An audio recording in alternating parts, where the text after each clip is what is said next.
છે બધાને? હજુ આપણે ટેસ્ટ પણ થોડાક દિવસમાં શરૂ થવાની જ છે. એટલે આપણે સંસ્કૃતની અંદર લેક્ચર જે રોજે રોજ ભરતા હશે ને ખ્યાલ હશે કે સંસ્કૃતની અંદર આપણે ટેસ્ટ છે એ 12મો પાઠ અને બીજું અને ત્રીજું કાવ્ય એટલે ચેપ્ટર 2, 3 અને 12 એ ત્રણમાંથી આપણે છે એ આ વખતની ટેસ્ટ છે એના પ્રશ્નોને નીકળશે. એટલે ખાસ ધ્યાનમાં રાખવાના બધાએ. અને આપણે અત્યારે ચેપ્ટર 3 એટલે પદ્ય પાઠ 3 વર્ષાવર્ણનમ, વર્ષા ઋતુનું વર્ણન શેમાં કરવામાં આવેલું છે? શ્રીમદ ભાગવત પુરાણની અંદર જે વર્ષા ઋતુનું વર્ણન કરવામાં આવેલું છે એનો અભ્યાસ કરીએ છીએ. વર્ષા ઋતુનું વર્ણન તો કોઈ પણ કરી શકે, પરંતુ આપણે આ જે શ્લોકો ભણીએ છીએ એ ખરેખર અનુષ્ટુપ છંદ છે એની અંદર રચાયેલા છે. અને અનુષ્ટુપ છંદની અંદર રચાયેલા સરસ મજાના શ્લોકો છે શ્રીમદ ભાગવત પુરાણમાંથી લેવામાં આવેલા છે. ખાસ યાદ રાખજો, આવો પ્રશ્ન એક માર્કમાં પૂછી શકે તો આપણે યાદ રાખવાનું. હવે એની અંદર આપણે થોડુંક રિવિઝન કરીએ અને પછી આગળના શ્લોકો છે એનો અભ્યાસ કરીએ. કે તતઃ પ્રાવૃત સર્વસત્વ સુખપ્રદા. જેણે ગઈકાલનો લેક્ચર જોયો હશે એને વધારે સહેલું લાગશે, કારણ કે એને સમજાઈ ગયું હોય કે ખરેખર શ્લોકનો ગુજરાતી અર્થ શું થાય છે. ન જોયો હોય લેક્ચર એને એમ થાય કે વળી આવા શબ્દો, કારણ કે અહીંયા જુઓ પ્રાવૃત શબ્દ છે એનો અર્થ થાય છે વર્ષા ઋતુ. શું થાય છે? પ્રાવૃત શબ્દનો અર્થ થાય વર્ષા ઋતુ. અને પ્રાવર્તત એટલે કે શરૂ થઈ, તત એટલે પછી વર્ષા ઋતુ શરૂ થઈ. કેવી વર્ષા ઋતુ શરૂ થઈ? તો સર્વ સત્વ સુખપ્રદા એટલે બધાને આનંદ આપનારી એવી વર્ષા ઋતુ શરૂ થઈ. વર્ષા ઋતુ શરૂ થાય એટલે શું થાય? વીજળી ચમકે, આકાશની અંદર ગરજતા વાદળો હોય. તો એવું જ અહીંયા લખેલું છે. આપણે સંસ્કૃતની અંદર છે કે પછી સર્વ પ્રાણીઓને સુખ આપનારી, ચમકતા તેજો વર્તુળવાળી એટલે કે વીજળી, ચમકતા તેજો વર્તુળવાળી અને ખળભળતા ગરજતા આકાશવાળી વર્ષા ઋતુ શરૂ થઈ. ત્યાર પછીનો બીજો શ્લોક છે અષ્ટૌ માસાન નિપિતમ યદ ભૂમ્યા જલમયમ વસુ સ્વગોભિ મોક્તુમ આરેભે ભાસ્કર કાલ આગતે. મિનિંગ યાદ રાખી લેવાનો, શ્લોક અનુવાદ આવડી જાય. બરાબર. અષ્ટો માસાન નિપિતમ યદ ભૂમ્યા જલમયમ વસુ. સમય આવ્યો ત્યારે, કાલ આગત આપણે કીધું છે બીજા શ્લોકની અંદર કે કાલ આગતની અનુવાદ શરૂ કરવાનો. સમય આવ્યો ત્યારે 8 મહિના સુધી ધરતીનું જે પાણીરૂપી દ્રવ્ય સૂર્યે પીધું હતું, 8 મહિના સુધી સમય આવ્યો ત્યારે 8 મહિના સુધી ધરતીનું જે પાણીરૂપી દ્રવ્ય, એમ બોલવાનું. શું બોલ? પાણીરૂપી દ્રવ્ય સૂર્યએ પીધું હતું તેને પોતાના કિરણો વડે છોડવાની તૈયારી કરી. આવો પણ પ્રશ્ન પૂછે કે કેટલા માસ સુધી? તો 8 યાદ રાખવાનું. સંસ્કૃતમાં અષ્ટૌ માસાન, સંસ્કૃતમાં પ્રશ્ન પૂછાય તો અષ્ટૌ માસાન એમ યાદ રાખવાનું. ત્યાર પછી ત્રીજો શ્લોક આપણે ભણ્યા હતા કે નિશા મુખેશુ ખદ્યોતઃ તમસા ભાંતિ ન ગ્રહાઃ યથા પાપેન પાખંડા ન હિ વેદાઃ કલોયુગે. એની અંદર આપણે જોયું હતું કે ખરેખર રાત્રિના પ્રારંભ કાળે, નિશા મુખેશુ એટલે જેમ રાત્રિના પ્રારંભ કાળે ખદ્યોત તમસા ભાંતિ ન ગ્રહાઃ, જેમ રાત્રિના પ્રારંભ કાળે કળયુગમાં, જેમ રાત્રિના પ્રારંભ કાળે કલોયુગે એટલે કળયુગમાં પાપ વડે પાખંડી લોકો શોભે છે. પાપ વડે યથા પાપેન પાખંડા એટલે કે જેમ પાપ વડે પાખંડી લોકો શોભે છે તેમ ખદ્યોત તમસા ભાંતિ ન ગ્રહા, તેમ અંધારામાં આજ્ઞાઓ શોભે છે. ગ્રહોની માફક વેદ શોભતા નથી, ગ્રહોની માફક વેદો શોભતા નથી.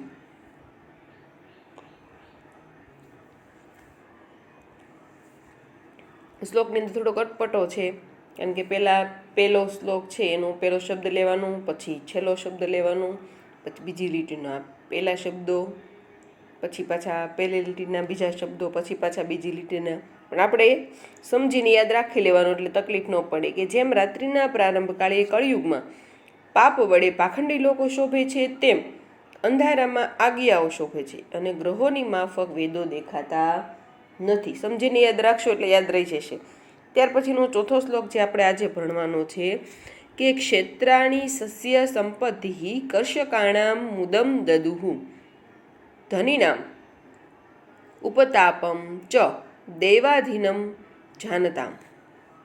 ક્ષેત્રાણી શબ્દનો અર્થ થાય છે ખેતરો. ત્યાર પછી સસ્ય સંપત્તિ સસ્ય એટલે અનાજ, ધાન, ધાન્યરૂપી સંપત્તિ વડે, એનો અર્થ એવો થાય છે ક્ષેત્રાણી સસ્ય સંપત્તિ એટલે કે ખેતરો ધાન્યરૂપી સંપત્તિ વડે કર્ષકાણામ, કર્ષક એટલે ખેડૂત, તો ખેડૂતોને કર્ષકાણામ ખેડૂતોને મુદમ દદુહુ, મુદમ એટલે આનંદ, દદુહુ એટલે આપવા લાગ્યા. ખેતરો ધાન્યરૂપી સંપત્તિ વડે ખેડૂતોને આનંદ આપવા લાગ્યા, કારણ કે ચોમાસું બેસી ગયું એટલે.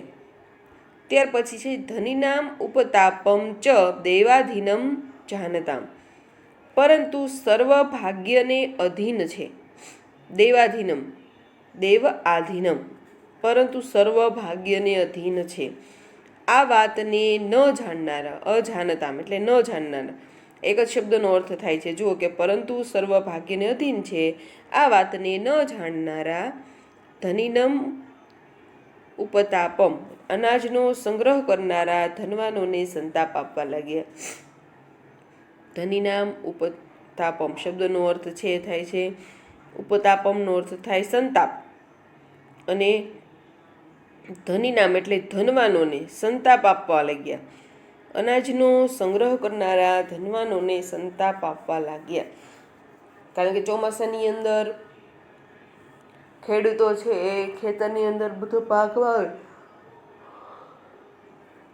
પછી છે વેપારીઓ અનાજ સંગ્રહ કરેલો હોય ને મોંઘા ભાવે વેચતા હોય, તો ખરેખર એવો ફાવે નહીં, એટલે કે છે કે એને દુઃખ આપવા લાગ્યા ખેડૂતો. કારણ કે પછી તો ચોમાસું બેસી જાય એટલે ખેડૂતો પોતાની રીતે જમીનની અંદર જે નાખે એ સોનાની જેમ ઉગે. એટલે કે છે આની અંદર કે ખેતરો ધાન્યરૂપી સંપત્તિ વડે ખેડૂતોને આનંદ આપવા લાગ્યા, પરંતુ દેવ આધીનમ સર્વ ભાગ્યને અધીન છે. અજાનતામ આ વાતને ન જાણનારા ધનિનામ ઉપતાપમ અનાજનો સંગ્રહ કરનારા ધનવાનોને સંતાપ આપવા લાગ્યા. આ રીતે ચોથો શ્લોક છે એ પૂર્ણ થાય છે. ત્યાર પછી જુઓ, ત્યાર પછીનો શ્લોક છે પાંચમો કે જલ સ્થલ લોકસહ સર્વે નવવારી નિષેવયા અબિભ્રદ રુચિરમ રૂપમ યથા હરિનિવેશયા.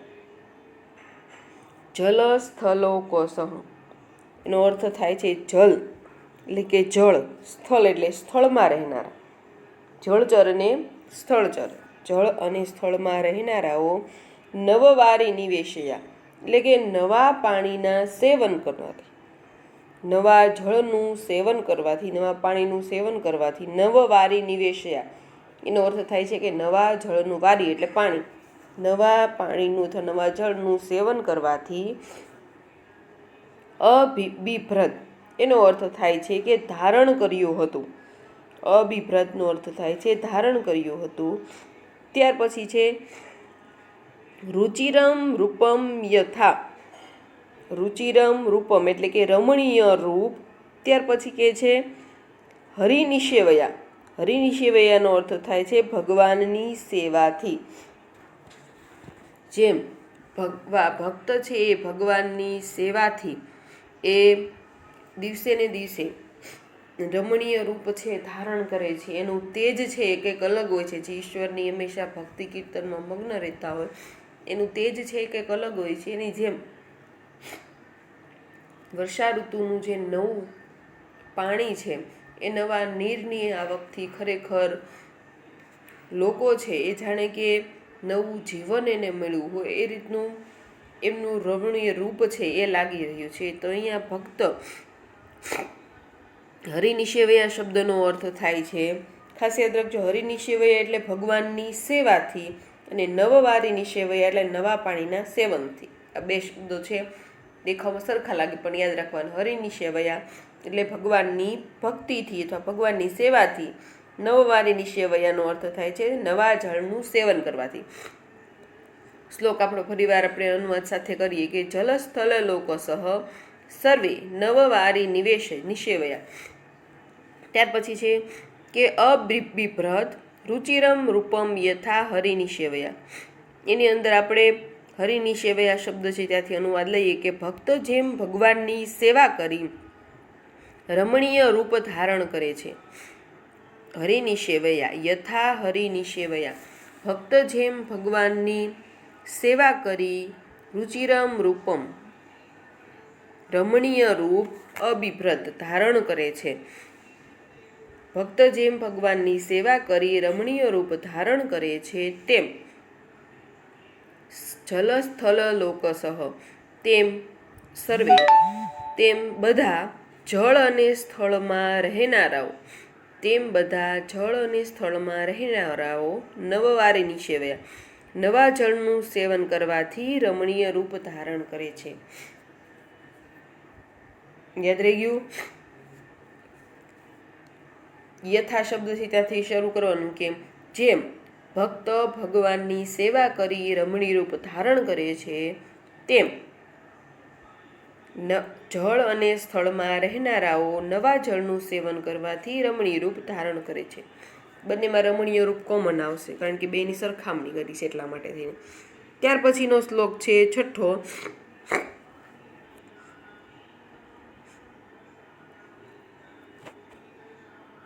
માર્ગા બભૂ સંદિગ્ધ તૃણેચ્છિન્ના સંસ્કૃતાઃ ન અભ્યમા માર્ગા બભૂ સંદિગ્ધ તૃણેચ્છન્ના સંસ્કૃતાઃ ન અભ્યસ્યમાનાઃ શ્રુતયો દ્વિજેઃ કાલહતા ઇવ. એટલે કે આપણે શબ્દાર્થ જોઈએ પહેલાં. ન અભ્યસ્યમાનાઃ એટલે કે જે અભ્યાસ કરતા નથી, જે સ્વાધ્યાય કરતા નથી, તે કોઈ પણ અઘરી વસ્તુ હોય કે સહેલી હોય, જો નિરંતર આપણે તેનો અભ્યાસ કરીએ તો આપણને યાદ રહે.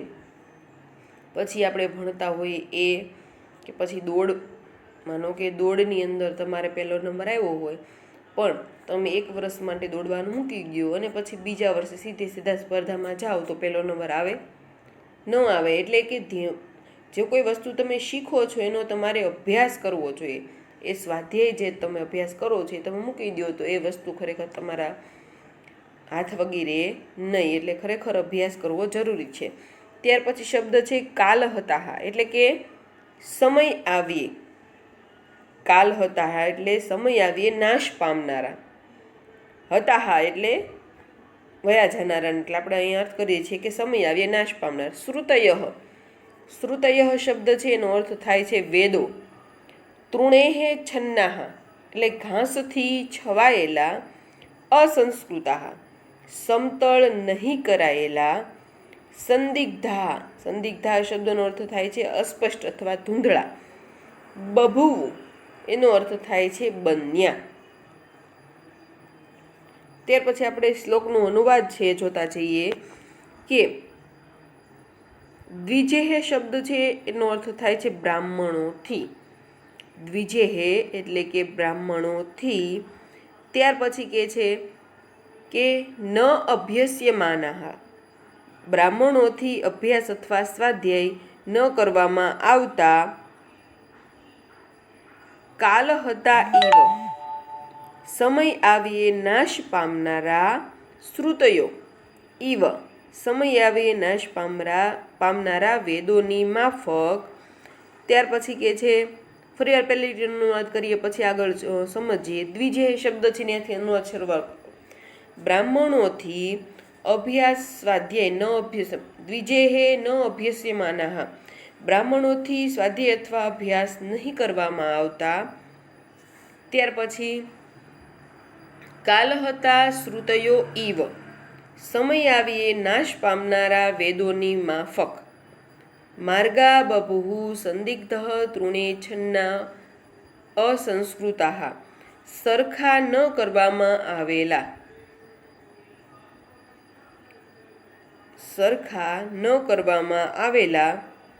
ત્યાર પછી કે છે માર્ગો ઘાસથી છવાયેલા. માર્ગાહ એટલે માર્ગો, સંદિગ્ધ તૃણે છન્નાહ એટલે કે માર્ગો ઘાસથી છવાયેલા, અસ્પષ્ટ અને ધૂંધળા. સંદિગ્ધા એટલે અસ્પષ્ટ અને ધૂંધળા બન્યા. બ્રાહ્મણોથી અભ્યાસ થોડુંક સમજીને યાદ રાખજો એટલે યાદ રહી જશે કે બ્રાહ્મણોથી અભ્યાસ સ્વાધ્યાય નહીં કરવામાં આવતા સમય આવી નાશ પામનારા વેદોની માફક સરખા ન કરવામાં આવેલા માર્ગો ઘાસથી છવાયેલા, અસ્પષ્ટ અને ધૂંધળા બન્યા. ખરેખર આ શ્લોકની અંદર એવું કહેવા માંગે છે કે વેદનું જ્ઞાન છે જે આપણા વંશ પરંપરાથી ચાલ્યું આવે છે, એટલે કુળ માટે નહીં પરંતુ ટૂંકમાં જ્યારથી વેદોની રચના થઈ ત્યારથી એ બ્રાહ્મણોના મુખે એ વેદના જ્ઞાન છે એ બોલાતું હોય છે, એના શ્લોકો બોલાતા હોય છે. ટૂંકમાં એની જે કંઈ સમજૂતી હોય છે તે એક ગુરુના મારફતે શિષ્યના મારફત શિષ્ય જ્યારે ગુરુ બને ત્યારે એના શિષ્યો, એવી રીતના એનું જ્ઞાન છે સચવાતું રહે છે. પરંતુ ખરેખર આ વેદોનો જે અભ્યાસ કરવો જોઈએ, રોજે રોજ તેના મંત્રો બોલાતા હોય, એ જે પ્રક્રિયા હોય, એ જ્ઞાન જે છે એ ખરેખર એનો સ્વાધ્યાય ન કરવામાં આવે તો એ નાશ પામે છે. એટલે કે છે કે નાશ પામેલા વેદોના જ્ઞાનની માફક જો રસ્તાઓ જે છે એ યોગ્ય સમયે રિપેર કરવામાં ન આવે તો ખરેખર ચોમાસાની અંદર એ ધુમ્મસવાળા, ચોમાસાની અંદર તમે જુઓ કે સવારના પોરની અંદર ખરેખર ખૂબ ધુમ્મસ હોય અને એ રસ્તાઓ પણ ધૂંધળા દેખાય અને એ રસ્તાઓ પર ખાડા ટેકરા પણ એટલા પ્રમાણમાં જ હોય. એટલે ખરેખર આમાં એમ કે છે કે બ્રાહ્મણોથી અભ્યાસ ન કરવામાં આવતા, સ્વાધ્યાય ન કરવામાં આવતા સમય આવીએ નાશ પામનારા વેદોની માફક સરખા ન કરવામાં આવેલા. રસ્તાઓની વાત છે કે ચોમાસું આવે એ પહેલાં આપણે કહેવાય ને કે પાણી આવે પહેલાં પાળ બાંધી લેવી જોઈએ, તો જો ખરેખર એવું ન થાય તો પછી પરિણામ ખરાબ આવે. એટલે કે છે કે સરખા ન કરવામાં આવેલા માર્ગો, રસ્તાઓ ઘાસથી છવાયેલા અને અસ્પષ્ટ અને ધૂંધળા બન્યા. એટલે ખરેખર આ શ્લોક છે, આમ તો આ બધા જે શ્લોક સાથે છે થોડુંક ખાલી સમજીને યાદ રાખશો એટલે બધા શ્લોકો યાદ રહી જશે. ગોખવા ન બેસતા, સમજીને થોડુંક યાદ રાખજો એટલે બધા શ્લોકો છે વ્યવસ્થિત યાદ રહી જશે. ત્યાર પછી આપણે છેલ્લો શ્લોક છે જોઈએ.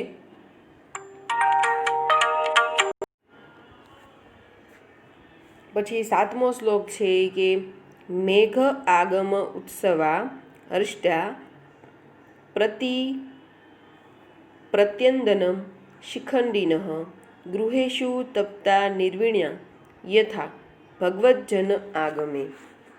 આ શ્લોકની અંદર ખરેખર એવું કહેવા માંગે છે કે જેમ ભગવાનની રાહ જોતા ભગવજ્જન હોય કે ચાલો આજે આ સમયે ભગવાન આપણા ઘરે પધારવાના છે, તો ખરેખર ભગવાનના આગમનથી ભક્ત છે એવું સુખ અનુભવે છે.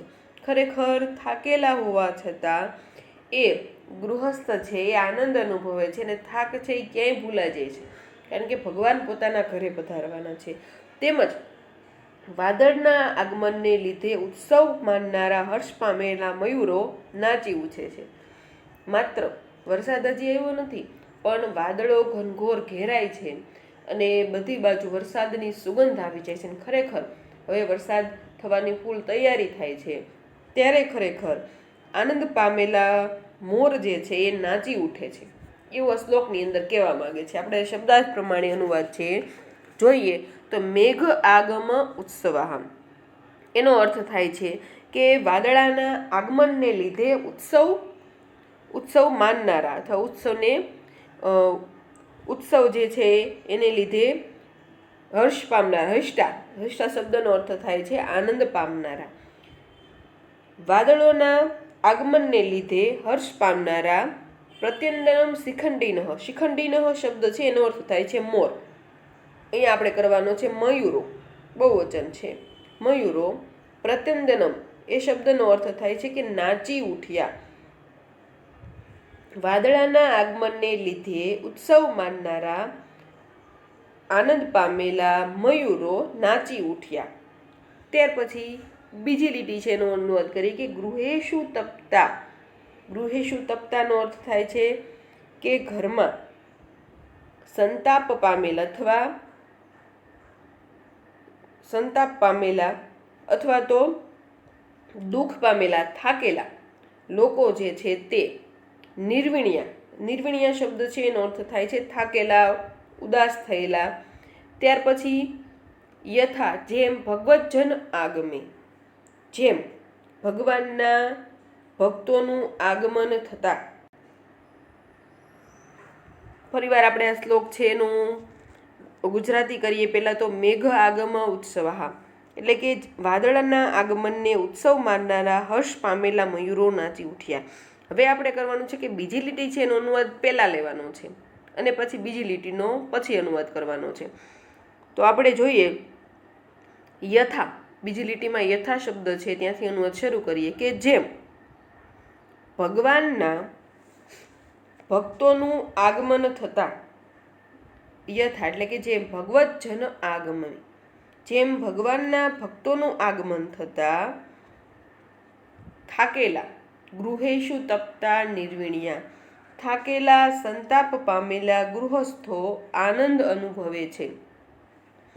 જો ઘણાય કહેતા હશે, ઘણાના ઘરે અમુક આશ્રમના અંદર જે ગુરુજનો હોય તો ઘણા વ્યક્તિઓ માનતા હોય કે અમારા ગુરુ છે.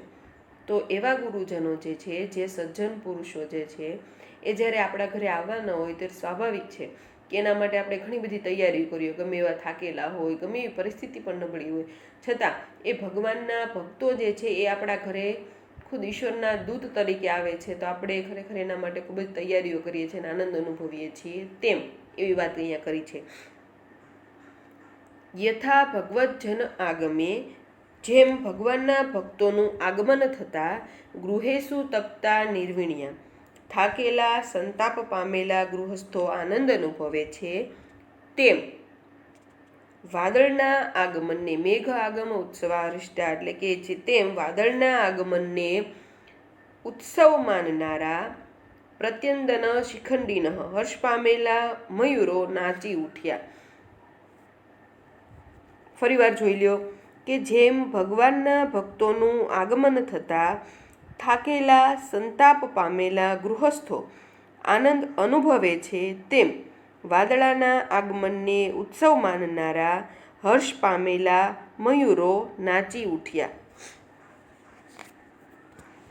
ત્યાર પછી આપણે આ શ્લોકો છે એનો અનુવાદ પૂર્ણ કરીએ છીએ અને હવે જોઈએ કે સ્વાધ્યાયની અંદર જુઓ તમને વિશેષ કરીને એક નોંધ આપેલી છે ખદ્યોતઃ, કે વરસાદમાં અંધારામાં ચમકતો કીટક, જેને આપણે આગિયો કહીએ છીએ.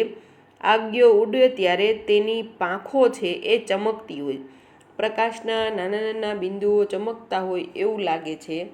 આકાશમાં જે રીતે નક્ષત્રો અને તારાઓ ચમકતા હોય તેમ ધરતી પર આગિયાઓ ચમકતા દેખાય છે. કળિયુગમાં વેદનો પ્રભાવ નષ્ટ થાય છે અને પાખંડીઓ ચારે બાજુ જોવા મળે છે. તેથી આજ્ઞાઓની ચમકને, પાખંડીઓના પ્રભાવ અને ગ્રહોના પ્રકાશને વેદના જ્ઞાન સાથે સરખાવવામાં આવેલ છે. આજ્ઞાઓનો પ્રકાશ બહુ થોડા દિવસોમાં નાશ પામે છે, તેમ પાખંડીનો પ્રભાવ પણ અલ્પકાલીન છે. એવો ધ્વનિ અહીં થાય છે. તમને એ શ્લોક જે છે તમને અર્થ વિસ્તારમાં પૂછાય તો તમે આ ખદ્યોત એટલે કે આજ્ઞા વિશેની જે નોંધ છે, ખદ્યોતનો અર્થ થાય છે આજ્ઞા વિશેની જે નોંધ છે એ તમે લખી શકો છો. કે પાપ હોય, અસત્ય હોય એ ત્યાં સુધી ટકી રહે છે જ્યાં સુધી સત્યનો પ્રકાશ છે થતો નથી. સત્યનો પ્રકાશ થાય એટલે તરત જ એ અસત્ય રૂપી જે અંધકાર છે, પાપ છે, એ નાશ પામે છે. એટલે આની અંદર એ શ્લોકની અંદર ઘણું બધું આવું તમે લખી શકો છો. હવે ત્યાર પછી જો સ્વાધ્યાય કરીને પહેલાં તો તમને વિકલ્પોવાળી ખાલી જગ્યા આપેલી છે કે કીદૃશી પ્રાવૃટ પ્રાવર્તત, કેવી વર્ષા ઋતુ શરૂ થઈ? સર્વ સત્વ સુખપ્રદા, એટલે બધાને સુખ આપનારી. ત્યાર પછી બીજી ખાલી જગ્યા છે કે ભાસ્કર ભૂમ્યાહા કીદૃશમ વસુ પીબતી, કેવું પાણી પીવે છે? એમાં શું લખશો? જલમયમ, ધાતુમયમ, ઋણમયમ, સુવર્ણમયમ. શું આવશે એની અંદર? જલમયમ. બરાબર. ત્યાર પછી છે કલો યુગે પાપેનો કે ભાંતિ, કળયુગની અંદર પાપથી શું? તો પાખંડાહા. કળયુગની અંદર પાપથી શું શોભે છે? તો પાખંડી લોકો છે તે. ત્યાર પછી કે છે સસ્ય સંપત્તિ ક્ષેત્રાણી કેશામ મુદમ દદુહુ. એની અંદર શું આવશે? કોને આનંદ આપે છે? તો કર્ષકાણામ. વર્ષાકાલે, જો અંદર ખાસ શબ્દો યાદ રાખવાનો, શબ્દાર્થ યાદ રાખશો એટલે જવાબ પણ બધા ફટાફટ આવડી જશે. હવે ત્યાર પછી છે કે વર્ષાકાલે માર્ગાહા કીદૃશા ભવંતી. વર્ષા ઋતુની અંદર માર્ગો કેવા હોય છે? તો સંદિગ્ધાહા. મેઘ આગમેન કે દ્રષ્ટાઃ ભવંતી. મેઘ આગમેન કે દ્રષ્ટાઃ હરિષ્ટાઃ ભવંતી. એટલે વરસાદના વાદળના આવવાથી, વાદળ બંધાવાથી ખરેખર કોણ આનંદ પામે છે? તો કોણ આવશે એની અંદર? શિખંડી નહ. ખાસ યાદ રાખજો, મોરનો સમાનાર્થી શબ્દ છે શિખંડી નહ. ત્યાર પછી જો તમને એક એક વાક્યમાં પ્રશ્ન પૂછેલા છે કે સૂર્ય કતિ માસાન ભૂમ્યાહ વસુ પીબતી. સૂર્ય કતિ માસાન, સૂર્ય અષ્ટૌ વા માસાન ભૂમ્યાહ વસુ પીબતી. બીજો પ્રશ્ન છે કે નિશા મુખેશુ કે ભાંતિ કે ન ભાંતિ. તો નિશા મુખેશુ ખદ્યોતાઃ ભાંતિ, ગ્રહાઃ ન ભાંતિ. ત્રીજું, ક્ષેત્રાણી કથમ કર્ષકાણામ મુદમ દદુહુ. તો ક્ષેત્રાણી સસ્ય સંપત્તિ કર્ષકાણામ મુદમ દદુહુ. ચોથો પ્રશ્ન છે કે અનભ્યસ્યમાનાઃ શ્રુતયઃ કીદૃશ્યઃ ભવંતી. તો અન્યભ્યસ્યમાનાઃ એટલે કે દ્વિજેઃ અન્યભ્યસ્યમાનાઃ શ્રુતયઃ કાલહતાઃ ભવંતી. ત્યાર પછી 2 થી 3 વાક્યોમાં માતૃભાષામાં જવાબ લખો, એ તો તમને આવડી જાય, શ્લોકનો અનુવાદ સમજો એટલે. ત્યાર પછી છે સમીક્ષાત્મક નોંધ લખો. વર્ષાવર્ણમ પદ્યને આધારે વર્ષા ઋતુનું વર્ણન તમારા શબ્દોમાં લેખો. એટલે ખરેખર આ જે 7 શ્લોકો આપણે ભણ્યા એની અંદર જેટલો અનુવાદ તમને પહેલેથી છેલ્લે સુધી 1 થી 7 શ્લોક સુધી યાદ હોય બધું જ વર્ણન તમારે વ્યવસ્થિત આ નોંધની અંદર લખવાનું. ત્યાર પછી જો તમને 4 આપેલું છે કે સંદર્ભ સમજાવો પંક્તિઓ.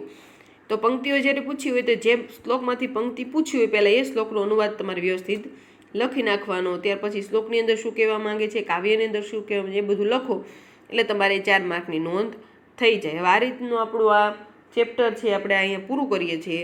આવતા લેક્ચરની અંદર આપણે છંદ છે એ શરૂ કરવાના છે. એમાં પહેલો છંદ છે અનુષ્ટુપ છંદ. ખરેખર ને અનુષ્ટુપ છંદની અંદર આપણે આ કાવ્યના શ્લોકોનો જ આપણે શ્લોકો દ્વારા જ અનુષ્ટુપ છંદ છે એ ભણીશું. કારણ કે શ્લોકો આપણે ભણી ગયા છીએ એટલે આમ તો અનુવાદ તો આપણે આવડે જ છે. માત્ર એની અંદર જે બંધારણ આવે છંદની અંદર એ સમજશો એટલે છંદ પણ તમને સાવ સહેલા પડશે.